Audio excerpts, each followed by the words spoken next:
Hello guys, welcome to this session. Our topic is forces in equilibrium. We're still discussing about the moment of force.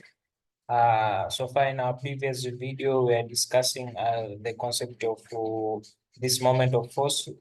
So today let's discuss about the principle of moments.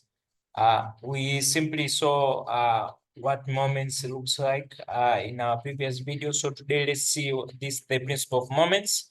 The principle of moments simply it states that if a body in equilibrium under action of forces which lie on one plane, then the sum of the clockwise moments is equal to the sum of the anti-clockwise moments about any point in that plane.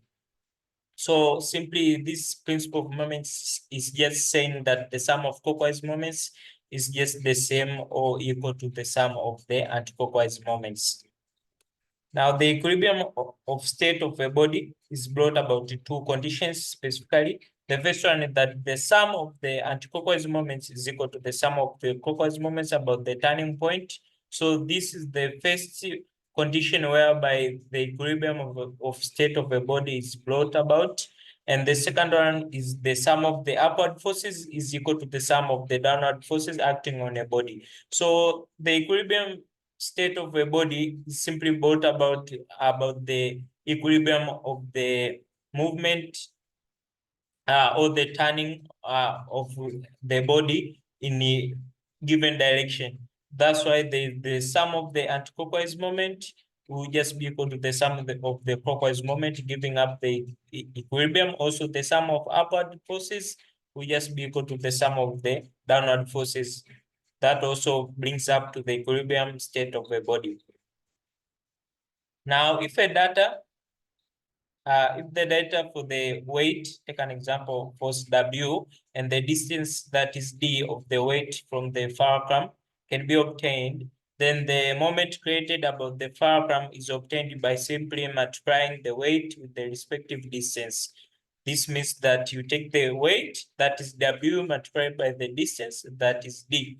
According to the principle of moments, at equilibrium state, the sum of the clockwise moment, that is WD, and the sum of the anti-clockwise moment, that is WD, also must be equal. So there you have it. If you have some kind of a data, you can simply apply this principle of moments. Now let's see the principle of moments in our daily life. The moment of force is simply used in the following. First, it is applied by hand to unscrew a stopper on the bottle. So this is one of the application of the moment of force, whereby when you are trying to unscrew a stopper on the bottle, you simply use this kind of moment of force.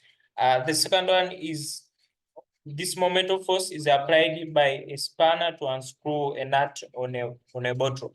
So all those forces that require the turning are just the application of the moment of force. Also, the turning of steering wheel of a car is just the other application where this moment of force or the principle of moments is daily used in our life. Moving on. Let's shortly discuss about the center of gravity. The center of gravity, this is just this is the point at which the weight of the body appears to be concentrated. So that point whereby the weight of the body is concentrated is what we call the center of gravity. Or you can simply say that the center of gravity of the body is the point of application of the resultant force due to the Earth's attraction on the body. So this center of gravity can also be defined as the point of application of the resultant force that is due to the Earth's attraction on the given body. The center of gravity of a regular body is found to be at its geometrical center. So that's the location, or you can simply find the center of gravity of a regular body. You can find it simply at its geometrical center. So I hope it's clear, guys. Thank you for listening. I hope you've understood about the principle of moments.